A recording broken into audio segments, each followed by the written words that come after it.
Улуу ата мекендик согуштун ардактуу ардагерлери, ооруктун кадырлуу эмгекчилери. Сиздерди бүгүнкү улуу жеңиш майрамыңыздар менен чын ниетимден куттуктайм.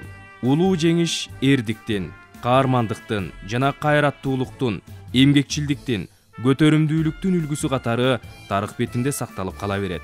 Анткени аталарыбыз көп улуттуу мамлекеттин бүтүндүгүн, тынчтыгын коргоп, кан күйгөн согушта каармандык көрсөтүшкөн. Ал эми ооруктун ардагерлери баардыгы фронт үчүн деген ураандын алдында майдандагы аскерлер үчүн болгон күчүн үрөп эмгектенишкен. Мекен үчүн жан аябай салгылашкан Кызыл армиянын катарында кыргызстандык 360 миңден ашуун аскер катышып, көрсөткөн эрдиги үчүн орден, медальдар менен сыйланышкан.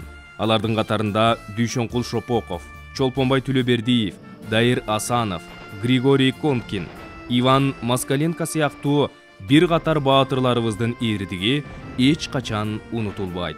Кымбаттуу кыргызстандыктар, жыл өткөн сайын улуу ата мекендик согуштун жана ооруктун ардагерлеринин катары суюлуп бара жатканы өкүндүрөт.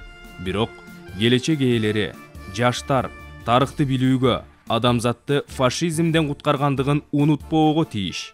Ардагерлерибиздин каармандыгы менен тынчтык орногон. Урматтуу ардагерлер, сиздерге бекемден соолук, узак өмүр, дөөлөттүү каарлык тилеп, дагы бир жолу улуу жеңиш майрамыңыздар менен куттуктайм. Урматым менен Кыргыз Республикасынын өзгөчө кырдаалдар министри Бообек Ажыкеев.